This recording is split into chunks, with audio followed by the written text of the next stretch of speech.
Bun găsit, dragi fecioare, la bonusul lunii martie. Dragii mei, voi începe mai întâi în a transmite mesaje din oracolul îngerilor, ce vor îngerii tăi să afli. De asemenea, îți reamintesc că această citire este valabilă pentru toți cei care aveți luna, soarele sau ascendentul în zodia fecioară. Mă concentrez și haideți să primim care este ghidarea spirituală din partea îngerilor pentru prima lună de primăvară, dragii mei. Haideți să vedem. Avem așa un mesaj care s-a întors din pachet. Două mesaje. Începe mai întâi cu mesajul care vorbește și spune ceva legat de misiunea personală. Misiunea ta personală este să slujești într-un mod care îți aduce bucurie și aduce bucurie altora. Nu-ți fă griji în legătură cu găsirea misiunii personale. Focalizează-te în schimb pe slujirea unui scop, iar apoi scopul te va sluji. Cu siguranță avem printre noi foarte multe suflete care probabil în ultima perioadă v-ați gândit foarte mult la misiunea ta personală, scopul vieții tale.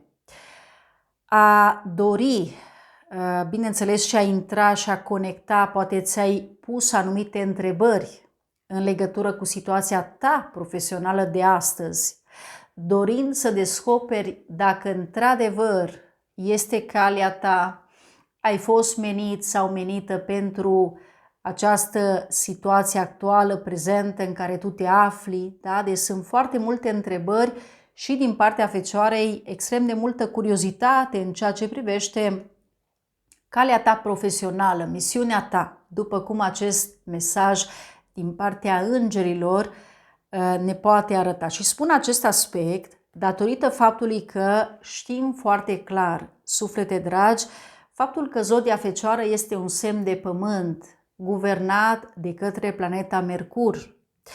Acest lucru înseamnă că Dumnezeu a pus în tine diferite talente pe care tu ulterior ești nevoit sau nevoită să le poți dezvolta. Te potrivești pe mai multe paliere, dar în special, repet încă o dată, fecioara va fi întotdeauna acolo în locul în care ea simte că trebuie să repare ceva. Dacă tu ai reușit în un anumit spațiu sau într-un anumit loc să repari ceva anume, vei dori să te muți în altă parte, să repari și acolo în planul respectiv. Adică acolo unde ești tu, vrei ca lucrurile să capete o nouă formă, vrei ca lucrurile să se, pur și simplu, să se îmbunătățească. Deci, primul aspect esențial acesta este cu rolul acesta. Un alt aspect este că tu trebuie să identifici calea ta adevărată este cea care îți aduce ție, în primul rând, foarte multă bucurie și satisfacție. Și dacă tu prin asta reușești să aduci bucurie și altora, trebuie să știi că aceasta este misiunea ta pe pământ, suflet drag. Ai încredere, înaintarea nu cere în mod obligatoriu să ai încredere în tine însuți. Credința în Dumnezeu este suficientă știind că Dumnezeu lucrează prin tine și cu tine pe toate căile. Bazează-te pe noi dacă încrederea îți șovă, iar noi îți vom da curaj și încredere. Din partea îngerilor, aceștia îți vor da curaj și îți vor oferi încrederea de care tu ai nevoie, dar aceștia spun, nu este vorba despre acea încredere în tine însuți, este vorba despre acea credință pe care tu deja o ai în interiorul tău, ceea ce te conectează la Dumnezeu și la îngerii tăi păzitori. Wow, suflete dragi, facem acum o deschidere cu energia tarotului Illuminati. Haideți să vedem împreună. Pregătesc acest pachet la zodia fecioară, care sunt mesajele din partea tarotului Illuminati pentru tine în luna martie. Ceva de ceea ce sufletul tău are nevoie să cunoască în acest moment. Ok, simt așa că pachetul este pregătit, iar acum să vedem primele mesaje, dragii mei. Haideți să vedem. Bun, prima carte cu care noi începem această perioadă, 4 de monede, este cu siguranță cartea Fecioarei, datorită elementului de pământ transmis de vibrația monedelor.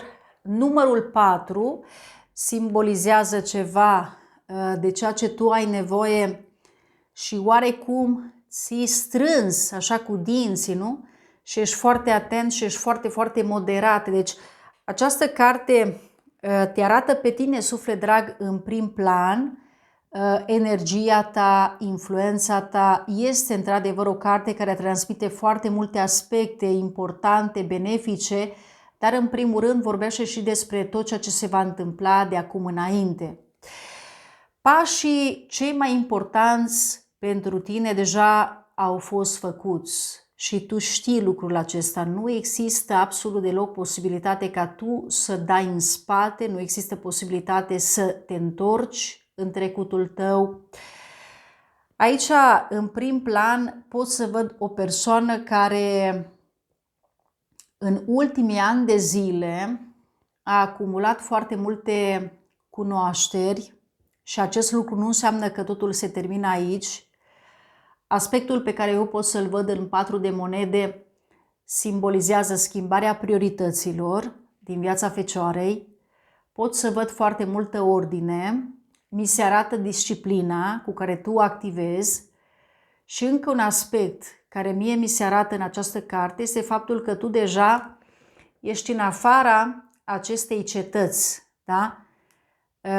Ceea ce înseamnă că fie poate este ceva ceea ce tu urmează să faci sau că deja totul este pe cale să se modifice în viața ta, dar această primă carte îmi spune că deciziile au fost luate și că nu mai există absolut deloc cale de întors. O să vedem imediat de ce. 6 de spade, da, deci confirmarea extrem de clară, exact așa cum putem observa. Fecioara se află în prim plan, în fața a unei schimbări care aceasta este inevitabilă, după cum această carte ne indică în acest moment. Încă o dată, luntrașul acela pe care tu îl vezi în imagine nu privește absolut deloc în spate, înaintează lent, dar lucrul cel mai esențial este că avansează, progresează și că după cum observăm în interiorul acestei vibrații, acolo se întrevede o lumină ca simbol al faptului că avem confirmarea foarte clară că viața ta pas cu pas, suflet drag, începe să se îmbunătățească. Primul aspect, cel mai esențial pentru tine, vine din planul gândurilor, da? Deci ceva care tu reușești să clarifici în mintea ta. Norii, aceia care au fost deasupra capului tău, încep pas cu pas să se risipească. Și prin asta, încă o dată, se pune foarte mult accentul a fi într-o poziție foarte înaltă, de a lua decizii importante, esențiale, care te conduc spre evoluție, spre progres. Ok. Aceste două energii sunt valabile, în special pentru acele suflete care, după o perioadă foarte lungă de analiză, pentru că aici se vede că tot ceea ce se întâmplă acum în prezent în viața ta nu s-a întâmplat așa pur și simplu de pe o zi pe alta. S-a întâmplat în timp, în urma unor concluzii la care tu ai ajuns. Da? Deci oricât de mult ai analizat, oricât de mult te-ai frământat, oricât de mult ai vrut să descoperi adevărul, până la urmă acest 6 de spade în viața ta nu a putut fi evitat. Ok? Deci treci printr-o situație care ea pur și simplu n-avea cum și nu era posibil să poată să fie evitată. Următoarea carte pentru tine, dragă Fecioară, avem cartea cu numărul 13, da, suflet drag. Da, deci clar, 100% este cartea înnoirii, a transformării, acel călăreț pe care tu îl vezi în imagine nu mai are absolut deloc motive de a privi în spate, pentru că ceea ce realmente lasă în spatele său este foarte multă durere, foarte multă suferință, extrem de multă apăsare. Da? Deci, în momentul în care noi conectăm cu această energie care este atât de puternică, și trebuie să amintim un lucru foarte esențial, faptul că numărul 13 este un număr karmic. Iar această vibrație ne vorbește despre purificare, curățare, reînnoire, debarasarea de tuturor energiilor nefaste, negative din viața ta, care nu ți-au permis să fii o persoană complet liberă și să fii în esență tot ceea ce tu ți-ai dorit. Trebuie să știi că luna martie vine în esență a fi eliberatoare pentru tine. Se schimbă ceva în energia ta, schimbi complet prioritățile, nu mai conectezi absolut deloc cu jumătăți de măsură și nu mai există absolut deloc întârzieri în ceea ce privește anumite decizii la care tu te-ai gândit sau, de exemplu, consider că este timpul ca să poți să acționezi. Atunci când conectăm cu această vibrație, suflete dragi, trebuie să știți că fie, poate la nivel personal, te așteaptă o nouă cale, ceva la care doar te-ai gândit, iar acum va fi momentul perfect ca să poți să începi să reclădești ceva care tu simți că pur și simplu nu mai funcționează în viața ta sau poate să fie ceva la care tu pur și simplu nu te mai identifici. Da? Deci poate să aibă legătură cu personalitatea ta, poate să aibă legătură cu felul tău de a fi, pentru că, așa cum au spus îngerii, misiunea personală este aceea de a sluji cu multă bucurie și de a transmite bucurie și altora. Dacă te afli într-o anumită situație de viață și tu nu mai simți acea bucurie, nu mai ai entuziasm pentru acel lucru, păi clar că tu trebuie să mergi înainte și trebuie să transformi ceva, trebuie să renunți la ceva anume pentru a putea găsi acel lucru pe care tu îl cauți din adâncul sufletului tău. Dacă vorbim, de exemplu, de o anumită relație sau de o anumită conexiune și tu ai zăbovit foarte mult în patrul acesta de monede, da? Deci deciziile nu au fost luate așa pur și simplu peste noapte, trebuie să știi că luna martie, prin 6 de spade, îți aduce clar, îți deschide, mai bine spus, suflet drag, ocaziile perfecte care ție îți permit ca, într-adevăr, să poți să te desprinzi de tot ceea ce ție nu-ți mai este necesar. Haideți să vedem în continuare. Avem la zodia Fecioară Luna din arcanele majore. Poți să ai o legătură foarte strânsă cu următoarele semne de apă, Pești sau foarte puternic zodia Rac. Este vorba despre o arcană majoră, după care avem prezența Marelui Preot, arcană majoră cu numărul 5, semnul Taurului, și avem Regele de Spade. Este de moment ultima carte de care mă simt în acest moment călăuzită să-ți transmit. Într-adevăr, dragă Fecioară, pot să văd faptul că noi acum, pentru bonusul lunii martie, conectăm cu energii extrem de puternice, după cum toate cărțile care apar în această imagine îmi transmit. Schimbarea foarte clară a căii, a priorităților din viața ta. Avem această lună. Luna vorbește despre emoții, sentimente.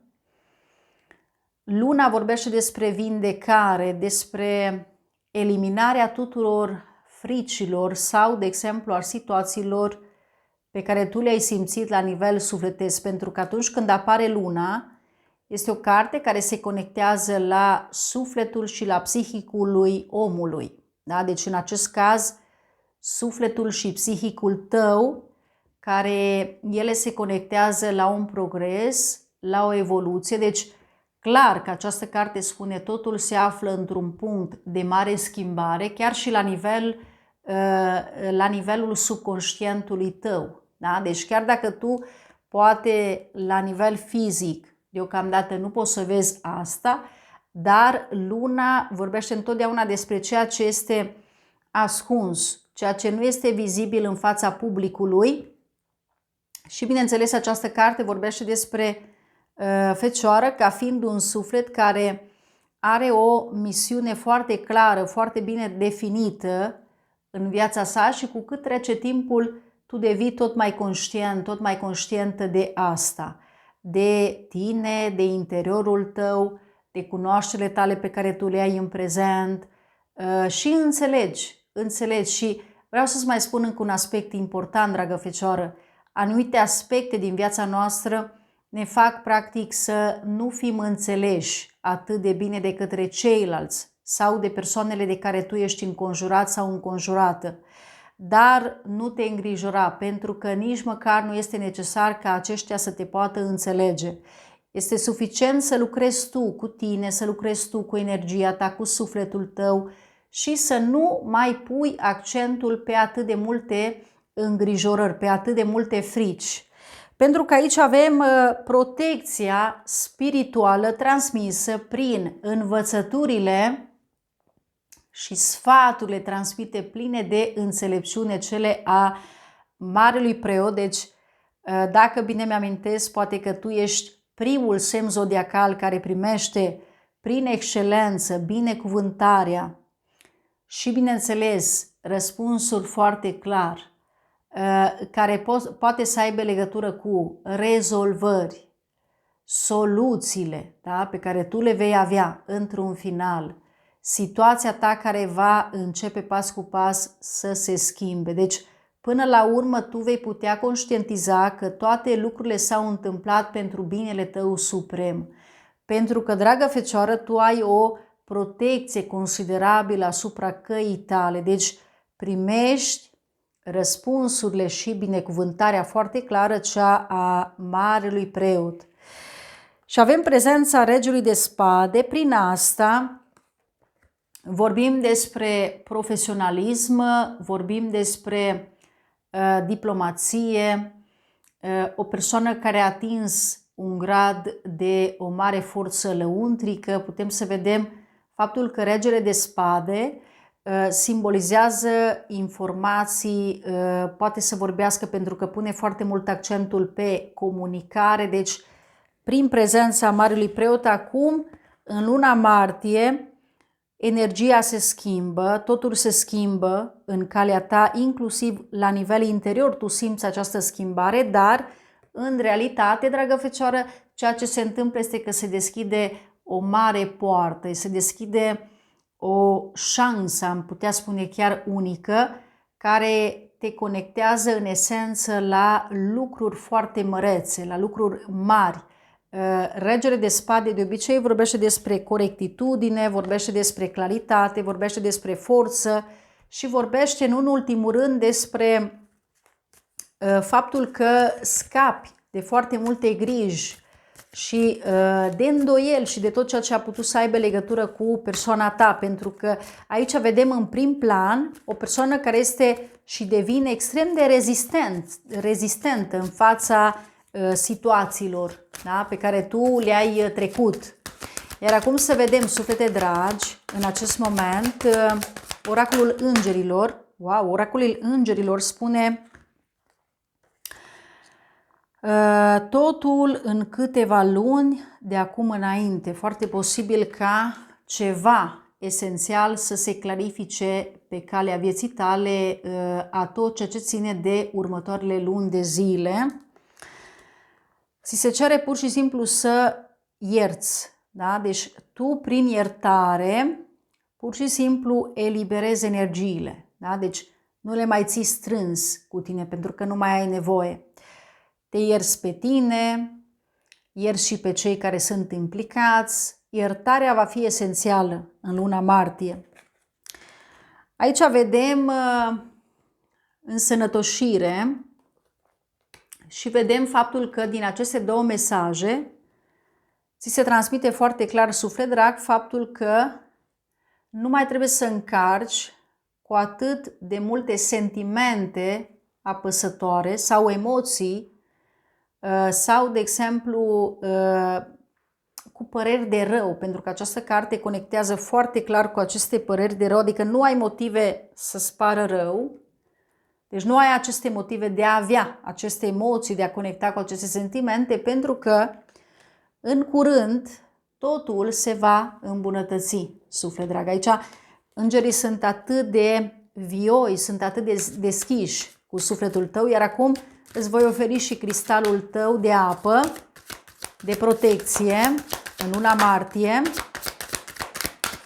cristalul pentru zodia Fecioară. Acesta este cristalul tău, pământ, toamna. Fecioara care este născută toamna, în luna septembrie, finalul lunii august.